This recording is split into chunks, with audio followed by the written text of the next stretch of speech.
He once thought his life was over when he was sentenced to 15 years in prison for a fatal mistake. But the real tragedy was only just beginning. After being released, a horrific accident left Michael in a near-death state. He did not see heaven, nor did he hear the voices of angels. Instead, he was dragged down into hell. There he came face to face with someone he could never mistake, Adolf Hitler. The man who once held absolute power was now screaming in agony, tormented beyond imagination. How was Hitler punished for the monstrous crimes he committed? After all the suffering he has endured, does he deserve forgiveness? Listen closely to this haunting testimony. Hello, Eternal Bible Stories channel. My name is Michael Jazz. I had this vision on April 24, 2021, and I feel compelled to share it with your audience. I grew up in a violent neighborhood where fights and stabbings were as common as the rising sun. For most of my life, I was known as a hot-tempered and impulsive man. My father abandoned our family when I was just a child, leaving my mother to work 3 different jobs just to put food on the table. Without a father figure to guide me, I quickly strayed down the wrong path and fell in with the wrong crowd. By the time I was 15, I was already involved in petty theft. By the age of 18, I was fully immersed in gang life. But it wasn't just the thrill of rebellion that pulled me into this world. It was the deep desire to belong, to be part of something bigger than myself. That, combined with the illusion of respect, led me further and further into a life of crime. Under the suffocating atmosphere of a run-down bar on the outskirts of the city, I walked in with the simple intention of having a few drinks before heading home. The pulsating music, the thick haze of cigarette smoke mingling with the overpowering scent of alcohol filled the air. I had set foot in places like this hundreds of times before, but this night would bring about a tragedy that would alter my life forever. As the night wore on, the tension within me swelled like a fire ready to erupt. I wasn't looking for trouble, but trouble found me first. A man named Mark accidentally bumped into me, spilling his drink all over my shirt. A minor incident, a seemingly harmless moment, but to me, at that time, it felt like an unforgivable insult. Harsh words were exchanged, and tempers flared. I don't remember exactly who provoked whom first, only that everything escalated too quickly. Mark shoved me hard, and in a moment of blind fury I lashed out with all the anger that had been simmering inside me for so long.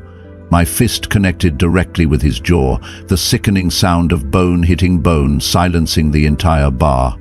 Mark collapsed, his head striking the floor with a dull thud.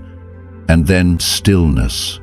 The next few moments unfolded like a nightmare. I dropped to my knees, shaking his shoulders, my voice stammering with disbelief. "Get up, man. Mark, wake up."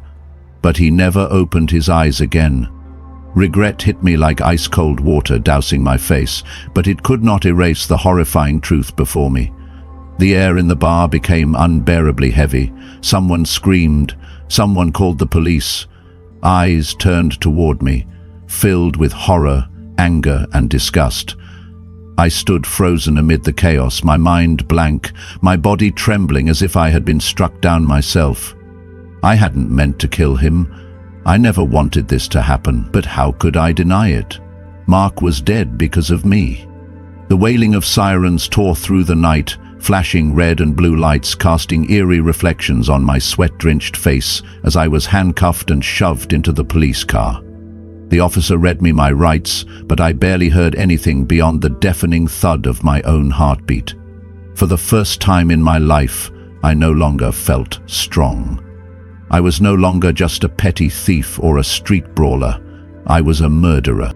The trial moved faster than I had expected. I sat there in silence, watching the grief-stricken faces of Mark's family, his mother's tears carving deep lines of pain across her cheeks as she stared at me as if searching for answers to a loss that could never be undone. My lawyer pleaded with the jury, arguing that this was nothing more than a tragic accident, that I had not intended to take his life. But the prosecution did not allow me the luxury of justification. They painted me as a violent, dangerous man, a threat to society that needed to be locked away. A part of me knew they weren't wrong. My unchecked rage had led me here, and now I would have to pay the price. When the judge struck the gavel and announced 15 years in prison for manslaughter, I heard my mother's anguished sobs from the back of the courtroom. That sound cut through me like a blade straight to the heart. I hadn't just destroyed Mark's life, I had shattered my own family as well. As the officers escorted me out of the courtroom, I turned back for one last glimpse of my mother, her eyes brimming with pain, disappointment, and a deep, consuming fear for her son's future. That was the last image I carried with me as I stepped through the prison gates into a world where cold walls and iron bars would confine me for the next 15 years. The first years in prison were an unending nightmare. Prison was more than just a loss of freedom. It was a slow, agonizing descent into regret. Each day behind bars felt like a life sentence in itself, not because of the walls that confined me, but because of the guilt that consumed me. I avoided trouble, steering clear of the frequent fights that erupted among inmates, but no matter how much I tried to escape conflict, I couldn't outrun my own mind. I wasn't a cold-blooded killer, yet that didn't change the fact that I had taken a life. Every night, lying in my cramped cell, I stared at the ceiling and asked myself the same haunting question. If I had controlled my anger for just a second longer, would my life have turned out differently? Through it all, my mother never abandoned me. She visited me every week, her presence a painful reminder of everything I had lost. She shared stories of the world outside, the changes in our neighborhood, updates on old friends, small joys that should have brought me comfort. But instead of feeling connected to life beyond these bars, I felt even more detached. With every visit, every goodbye, I sank deeper into the isolation of my own existence. I slowly accepted that this was my fate, to spend my youth in a cell, paying the price for a moment of rage that had cost a man his life. Then, when I least expected it, hope arrived. 6 years into my sentence, my lawyer came to see me with news that could change everything. A new witness had come forward, someone who had been at the bar that night and had seen the full story unfold. His name was Tom, and for reasons unknown, he had never spoken out before. But now he was ready to testify. Mark had been the aggressor, repeatedly provoking me, even shoving me before I retaliated. What had once been seen as a violent attack was now being reconsidered as self-defense. The moment my lawyer filed for an appeal, the waiting game began. Days turned into weeks, weeks into months. I refused to let hope take root, fearing the devastation of another disappointment. But then, the day arrived. Once again I stood in the courtroom, but this time I wasn't just a convicted man awaiting judgment. I had a chance to prove the truth. Tom took the witness stand, his voice steady and firm. He recounted every detail of that night, the way Mark had been aggressive, how he had taunted and shoved me, and how I had only reacted when I felt threatened. The atmosphere in the courtroom shifted. I saw doubt flicker in the eyes of the jury, contemplation on the judge's face, and for the first time in 6 years, I felt something other than despair. Then, the moment that changed everything. After a long deliberation, the judge overturned my original sentence. My charge was reduced to involuntary manslaughter, and since I had already served more than enough time for that offense, I was to be released immediately. The words hit me like a tidal wave. The weight I had carried for years suddenly felt lighter, though not completely gone. I turned to see my mother, her face wet with tears, not of sorrow, but of overwhelming relief. Stepping out of prison after years of confinement should have been a moment of celebration, but instead I felt like a stranger in a world I once knew. The streets seemed different, the people more distant. I was free, yet I no longer felt like the man who had once walked those streets. The prison doors had opened, but the past still loomed over me like a shadow. I had been legally forgiven, but the real question remained: could I ever forgive myself? Walking out of prison, I felt like a stranger in a world I once knew. The streets were busier, the buildings taller, and the people around me didn't seem to notice I existed. My mother was the only familiar presence, waiting with tears of joy. She pulled me into a silent embrace, her love unwavering despite everything. She had never given up on me, even when the world had. Adjusting to life outside was harder than I imagined. Simple things, using a smartphone, making payments, felt foreign, but the biggest challenge was finding work. No matter where I applied, restaurants, gas stations, construction sites, I was always rejected. The words, "We'll call you," never led to a call. It felt like I was still trapped, just in a different kind of prison. I wondered if I'd ever be truly free. In desperation, I turned to a place I had never considered: the church. In prison, I had read the Bible not out of faith, but to cling to something in the darkness. Now, stepping through those church doors, I expected judgment, but found only open arms. No whispers, no stares, just genuine acceptance. The pastor placed a hand on my shoulder and said, "Welcome home." For the first time, I felt like I belonged, not in a gang, not behind bars, but in a place of true peace. Prayer meetings became my refuge. Each sermon, each prayer, filled the emptiness I had carried for years. Slowly I realized God had never abandoned me. Not when I took a life, not when I sat in that prison cell. He had led me here, offering a second chance. My first job after prison was at the church, cleaning, setting up for services, helping where needed. It wasn't much, but it gave me something priceless: purpose. No longer running from my past, I began guiding others who had walked similar paths, sharing my story, listening to theirs. Bit by bit, I changed. I was no longer the reckless, angry man I once was. This time, I had truly found the light, and I wasn't letting go. That morning, I woke up energized, ready to embrace a new day with purpose. Since my release, I had been searching for meaning, and volunteering at the community center felt like a way to give back and atone for my past. The aging building, once a refuge for the homeless, had deteriorated badly, making renovation urgent. My group was tasked with clearing out old furniture and debris to prepare for construction. Despite warnings about the building's instability, we worked eagerly, unaware of the hidden dangers. Around noon, most volunteers stepped outside for a break, but I stayed behind to finish clearing an upstairs room cluttered with abandoned items. I had no idea that this small decision would change my life forever. As I moved damp, rotting boxes, a sharp creak sounded beneath my feet. A chill ran through me.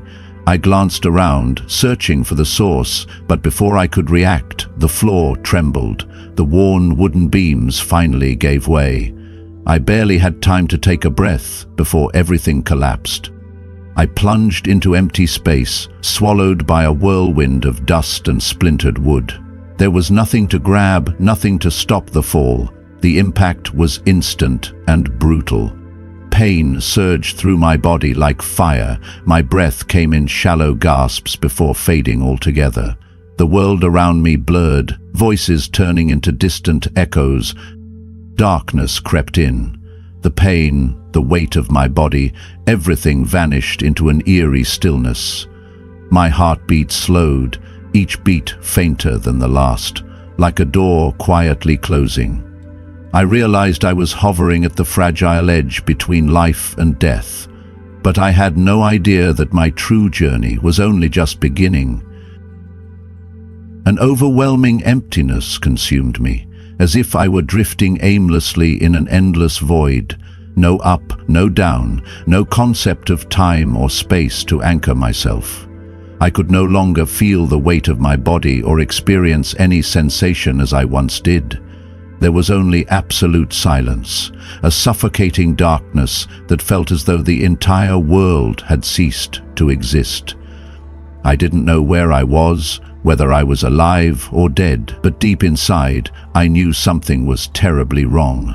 Then, a crushing weight settled over me, an unbearable heaviness, as if an immense force was pressing down upon my very soul.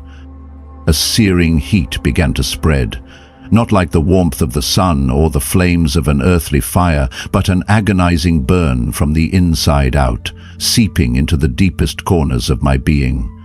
The air felt like it was being sucked away, leaving me gasping for breath that I could not take.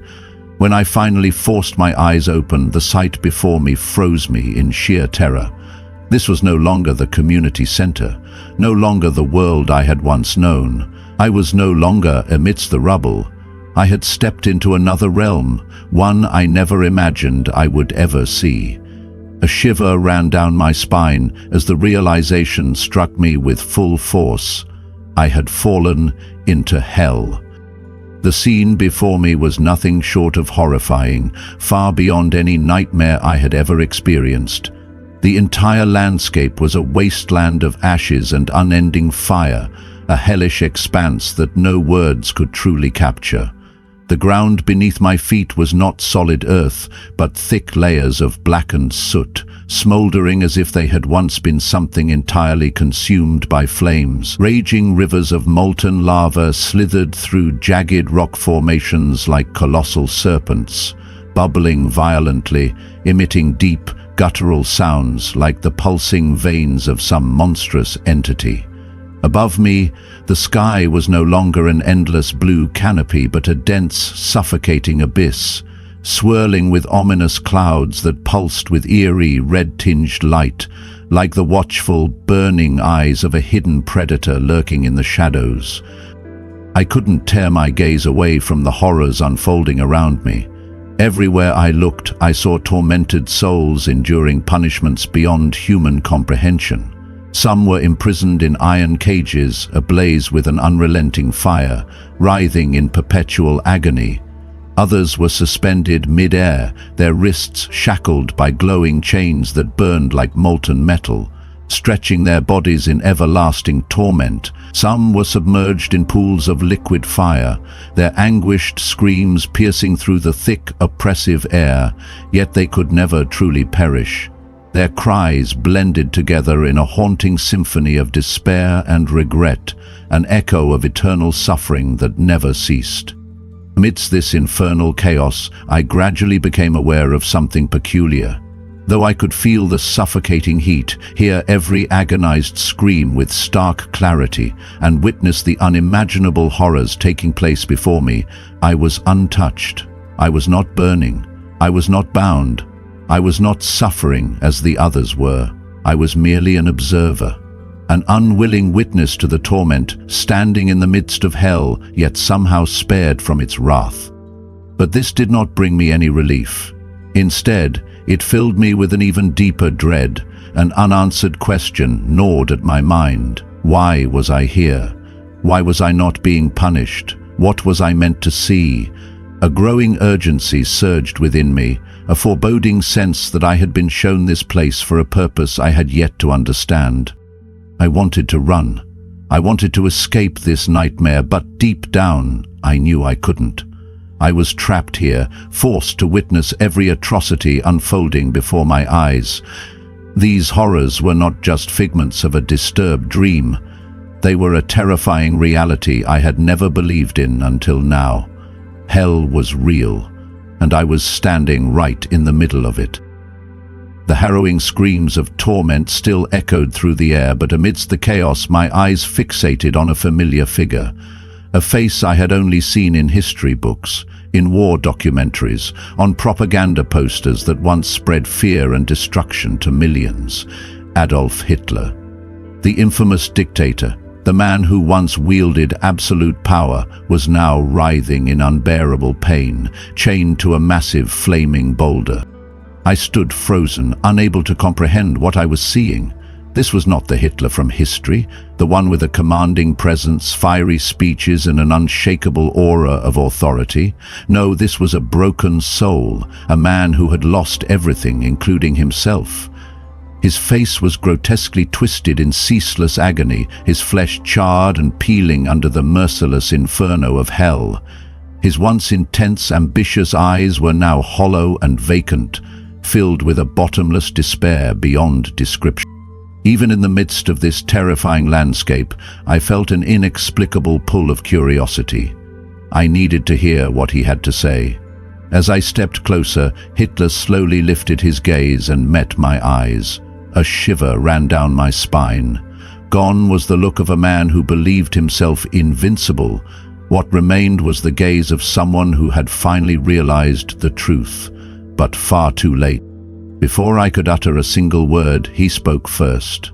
His voice was hoarse, broken, as if centuries of screaming had stripped it down to nothing but raw agony. I thought I was invincible. I believed history would justify my actions, but now I see the truth. I am condemned to this place for the suffering I have caused, for the countless lives I destroyed. The moment he finished speaking, the shadows around him stirred violently. As if awaiting this precise moment, monstrous creatures emerged, their grotesque forms illuminated by the hellfire. Demons. With glowing red eyes and twisted, hideous bodies, they descended upon Hitler with horrifying savagery. Their claws tore into his flesh, their fangs sank deep into his already burned body. He let out an agonized scream, a sound so filled with torment that it rattled through my very soul. The demons howled in sadistic delight as they dragged him down, deeper into the flames. The lava below roared as it surged upward, engulfing his contorted body, sizzling and cracking as the last remnants of his earthly form were consumed by the raging fire. I stood motionless, my mind unable to process what I had just witnessed. But before I could even begin to recover, my eyes caught sight of another soul. This time, it wasn't a dictator. It wasn't a man known for war or genocide. This was someone entirely different. A celebrity, a face recognized across the world, a man who had once graced the screens of millions, admired and adored. I knew his name. I could have spoken it aloud, but something deep within me held me back. It was not my place to reveal him. It was as if I had been restrained by a divine force, as if the decision to name him was beyond my authority. Some may find this difficult to understand, but I knew I could only share what I was meant to share. As I stepped closer, he lifted his head. Tears streamed down his face, his expression one of overwhelming regret and sorrow. I did not need to ask him anything. He spoke on his own, his voice trembling, heavy with remorse. I once stood at the peak of success, fame, fortune, admiration. I had it all, but it was never enough.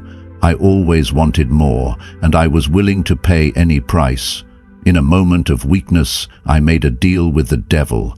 I sold my soul for success, believing it would bring me happiness, but it was all a lie. Satan took everything from me, my peace, my joy, even my very soul. And now I am here, trapped in eternal torment, paying the price for my greed and ambition. Paying the price for my greed and ambition. His voice broke, and for a moment he hesitated, but then he uttered a final sentence, one that sent an unbearable chill down my spine. Don't make the same mistake I did. Before I could react, the demons came for him. Just as they had done with Hitler, they lunged from the darkness, grabbing him with merciless strength. Their claws dug deep into his flesh as they dragged him across the scorching ground, their cruel laughter mixing with his desperate scream. He struggled, but there was no escape, no mercy, no second chance. In an instant, he was swallowed by the abyss. The fire rose, and he was gone. I stood there paralyzed, my heart heavy with a terror I had never known. What I had just witnessed was not merely punishment, it was a warning. Hell was not just a place for tyrants like Hitler. It was not reserved only for the most notorious villains of history. It was also the destination of those who had traded their souls for fleeting earthly gains. A single, haunting question echoed in my mind. Did I deserve to be here too? And in that moment, I knew I had to find a way to escape. I felt a force, powerful, unrelenting, yanking me away from the terrifying grasp of hell. The movement was so swift that I barely had time to comprehend what was happening. A surge of light enveloped me, pulling me into a whirlwind of invisible energy, wrenching me away from the screams and the eternal flames.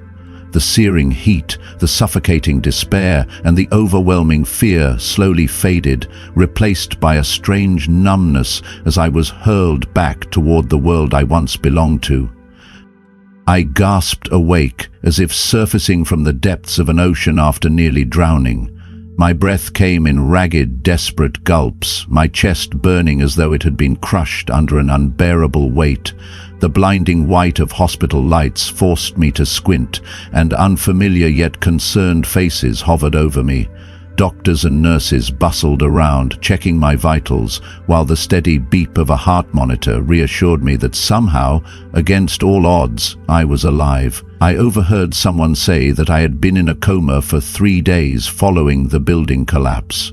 By some miracle, I had been pulled back from the brink of death. My physical wounds began to heal, but my mind was far from recovered. I couldn't forget what I had seen.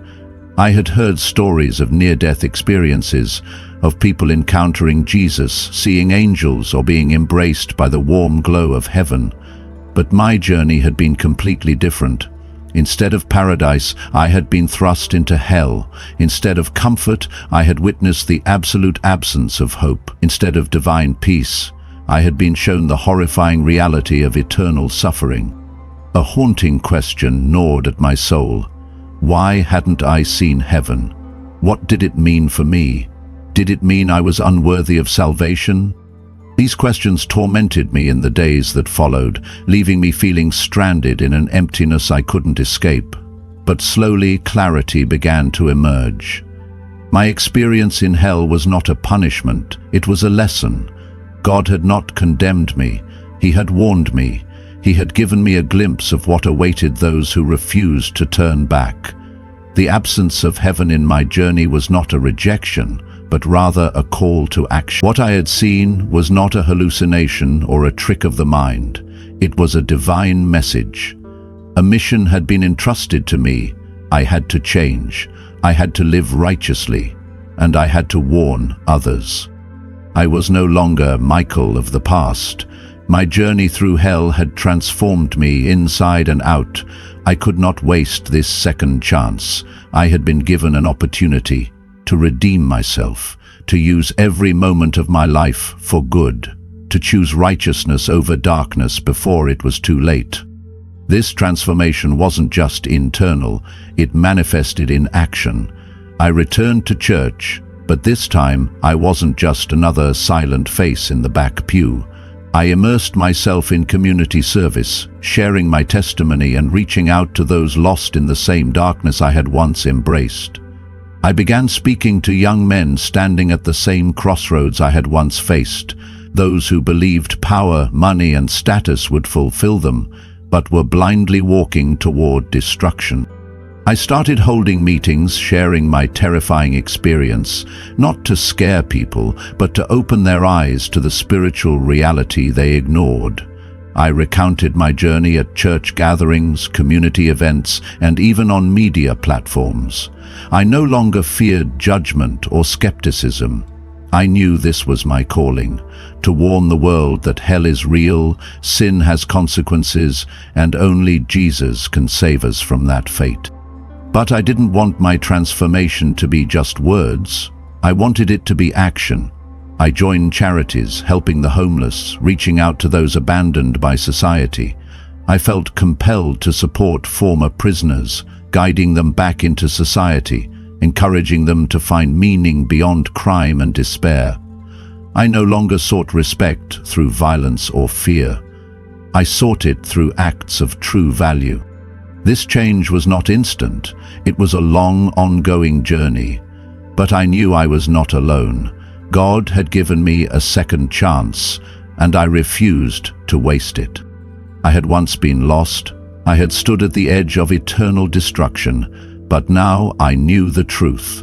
Life is a precious gift, and every moment is an opportunity to change.